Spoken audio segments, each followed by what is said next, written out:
today I'm talking about my England predictions for Euro 2024. Best player, flop player, star, young player, and dark horse as well. And by the end of the video, we're going to make a bold prediction about where England are going to get in the tournament.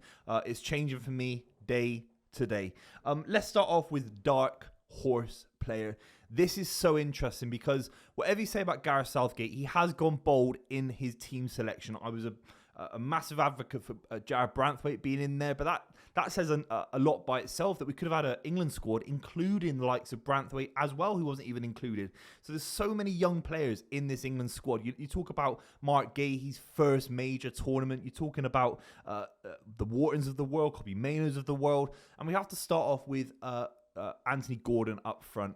There's a romance between England fans and these kind of bombastic, exciting wingers. Obviously, it's not exclusive to England to have exciting wingers, but you look at the likes of maybe the David Beckhams of the world. You think of John Barnes, you think of Chris Waddle, you think of Sir Stanley Matthews, some of these incredible wingers that have exhilarated England fans down the years. And you look at Gordon, he's this old school winger. He's always going to attack players. He's always going to cut inside and out. He can take someone on the outside, take someone on the inside. As much as I love Jack Grealish, and I was a big proponent for him being in this squad, even just for experience, even if you still start Anthony Gordon on the left, Jack Grealish does not offer the same kind of dynamism. He's a different kind of player. I think he's almost a number 10 playing on left wing for Man City, so it's a different debate. But Gordon is a true winger. He's got a bit of the Ryan Giggs about him. I know he's a little bit more inverted than Ryan Giggs coming in on his right foot, but he's got that pace. He's got that electricity. He looks like he runs like with the acceleration speed of a young Ryan Giggs. So a dark horse player that obviously we have to talk about is how Anthony Gordon could shape this tournament, playing at Champions League level for Newcastle. By the end of each topic, by the way, obviously make a kind of priority of who's the kind of winner of each prediction. Konsa's gone completely under the radar. He's now a Champions League player with Aston Villa. He's gone completely under the radar. I don't see tweets about him. I don't see Instagram posts about him. I don't see highlight reels on TikTok. I see it about almost every other player. Maybe because he's not linked to Man United or Chelsea. He's just kind of this stalwart presence in the Aston Villa back line. And he's been absolutely fantastic. He's versatile. He can play almost anywhere across the back line. And you talk about the gaps in England's defence. They're going to get even bigger if John Stones is injured, and I fear that he won't play all 3 group stage games. And if England don't start well against Serbia, the likes of Gahey, the likes of Luke Shaw, by the end of the group stage, if he's fit, they're all going to have to step up in John Stones' absence. The one world-class, true world-class defender in that lineup, potentially Kyle Walker as well, of course.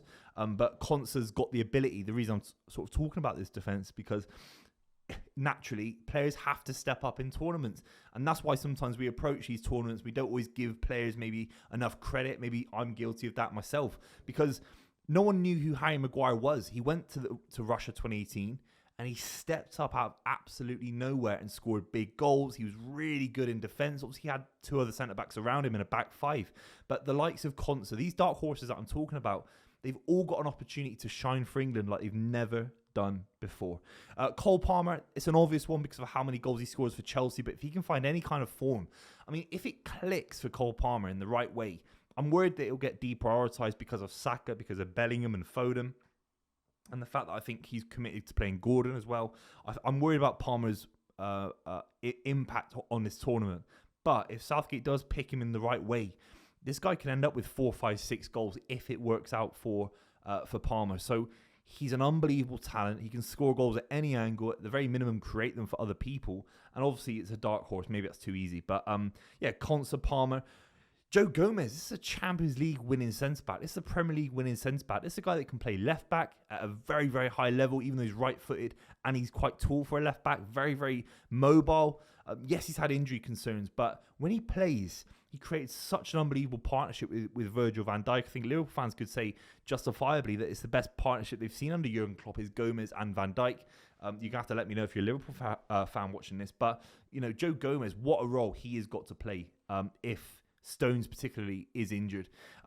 Conor Gallagher's kind of slipped into the discussion of being in that England midfield for the squad list. No debate, no issue from anyone really because of his work rate. And then I think the work rate thing is a little bit disingenuous when you talk about Conor Gallagher. his quality on the ball. He scored a few goals last season for Chelsea. He scored quite a few for Crystal Palace, even for West Brom. He's got an eye for a goal. He's a powerhouse of a midfielder.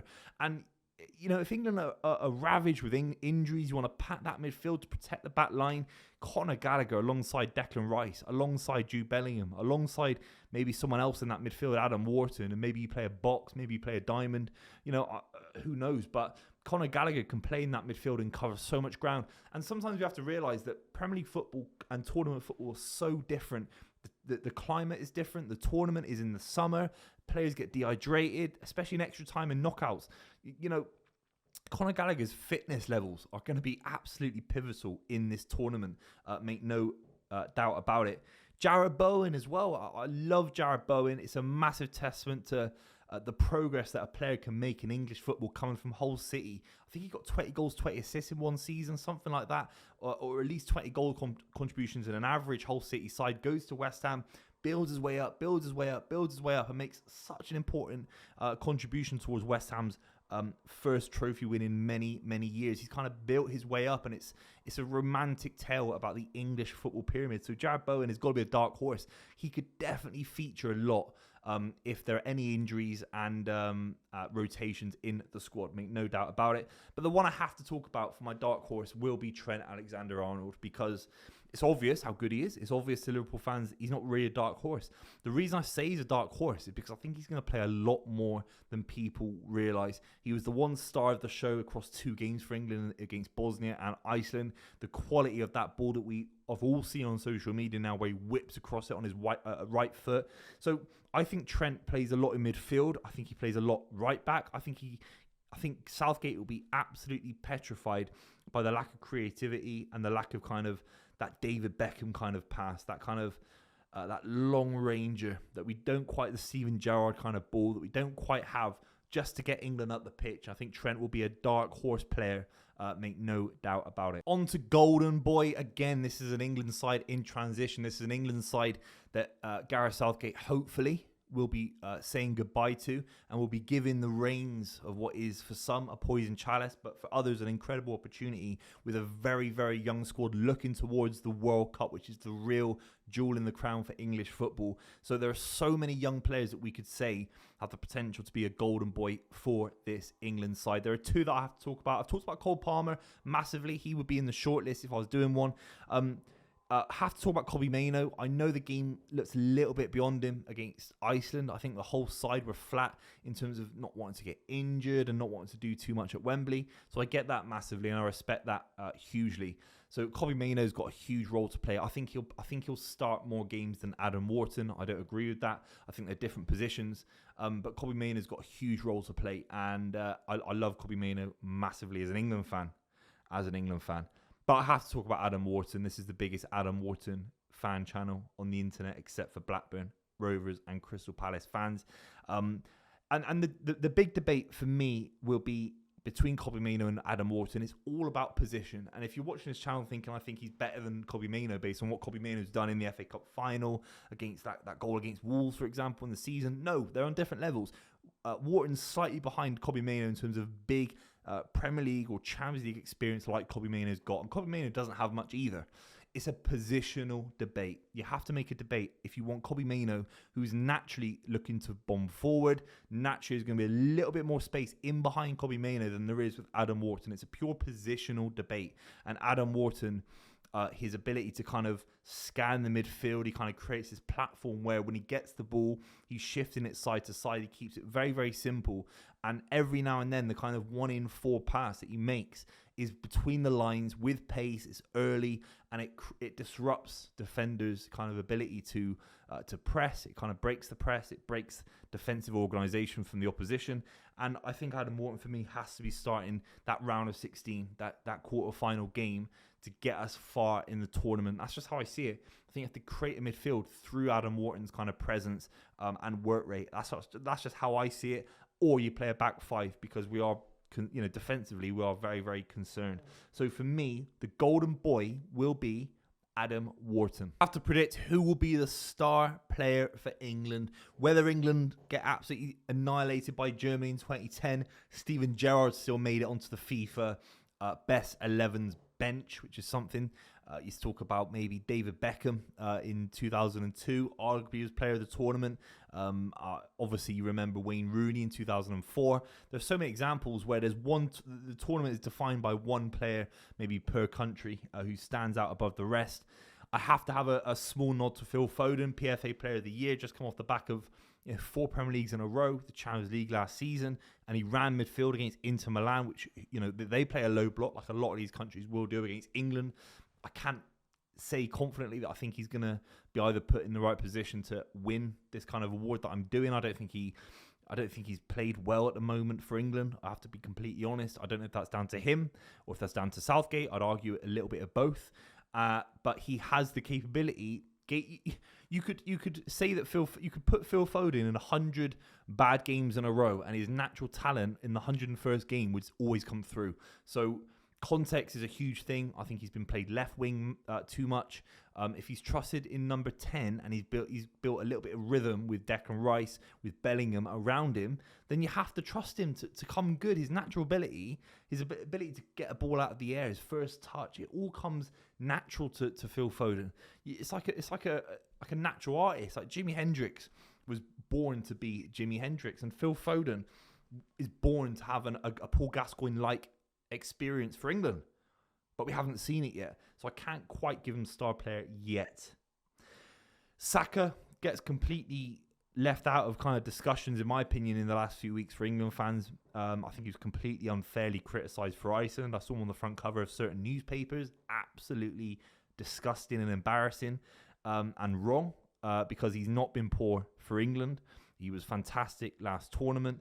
He's been fantastic for Arsenal. His final 6 months for Arsenal, as they were trying to win the Premier League, they were absolutely superb. His work rate, his intelligence, the way he keeps the ball. I think the argument, as you look at it with Jack Grealish, is that you've got that in Saka. Saka can beat a man, and if he doesn't want to beat a man, if he wants to keep on to the lead, wants to hold on to the lead, he wants to keep the ball a little bit, then he is almost that Jack Grealish figure in terms of when he comes inside. So you've got on one side Gordon that wants to attack on the outside, and you've got that kind of overlap with Kyle Walker. Saka can cut in onto his left foot. He'll be a completely underrated player for a lot of people. He's got a huge tournament in him. No question. I have to talk about Harry Kane. He'll be my star player because if the ball's in the box, he's going to score. Highest scorer in Germany, breaking Lewandowski's record, going far in the Champions League, scoring in the Champions League consistently as well. So Harry Kane, it's a big tournament for him. I don't know where he'll be in 2 years' time. I do worry about his fitness going into this tournament. I worry about his decline physically. Maybe that's crazy for me to say that. His technical ability is now is consistently a world-class level for 6-7 years. No debate. You don't finish top scorer of the World Cup in 2018. The first time England have had that kind of player since Gary Lineker, I think it was. That's not an accident. His technical ability has been world-class for many, many years. I worry by 2026 that we're going to be looking at Harry Kane almost like Alan Shearer in his final years. Very slow, still physical, and still smart when the ball's at his feet. And that is a worry. And this is almost, in my opinion, final big opportunity to influence England at the highest level. And he owes us one for missing that penalty, in my opinion. So star player is Harry Kane. Right, I'm talking about potential flop player. Obviously, I don't want any England player to flop. This is not related to club bias. I am a little bit concerned. Not concerned because Declan Rice always puts in a big shift for England. I am a little bit worried about kind of the space that was found behind him. I think he could flop because positionally he spent the last 12 months bombing forward. Positionally, he's not had to worry as much as he used to at West Ham about what's in behind him. And that could cost England goals, particularly from set pieces, particularly from counter-attacks. And I hope Declan Rice can kind of take an inch out of his game and just reduce back to being a little bit more of a sitter. So that's one player that could be a flop. I don't think it will necessarily happen. The big one for me is Kieran Trippier. Now, I love Kieran Trippier. I think the way he went out to Atletico Madrid and won the league out there, the way he's represented Newcastle, he's the first name on their team sheet. He had a big wobble, defensively speaking, last season, and he isn't being asked to play right back. He's playing with players that he's barely played with, potentially someone like Mark Gahey, potentially with Joe Gomez. A lot of chopping and changing. It's different if it's Harry Maguire at the left centre-back role with Kieran Trippier. Playing left back, having to cut in all the time. worrying against players that have got good countries that have got good wingers. So you do worry about that a little bit. And I think if he has to play there every game and Luke Shaw, has some sort of recurring injury or isn't quite fit, that could be a big issue. So it could be Kieran Trippier, particularly his age as well. He is on the slight decline. So for me, it's Kieran Trippier. If you've made it this far, thank you very much for watching. Make sure you subscribe to the channel. Tons of Euros content coming out, including my full breakdown of who's going to win every single game, getting that 100% spot on. We have to look at, finally, where England will exit. I've done the calculations, and I think getting to the final would be a good achievement on a sporting level for England, based on the squad, based on the gaps in the defence. I think the reality will be a semi-final exit to France, the way the tournament goes. But on a kind of symbolic basis, England have to be winning this tournament with the quality at club level being displayed. And I don't think we got the manager to do it necessarily. Nothing's changed, in my opinion, in the last few weeks against Iceland, against Bosnia. But if you disagree, please let me know in the comments down below. We'll be covering all things Euros for the next few weeks, so make sure you subscribe, and I'll see you very, very soon.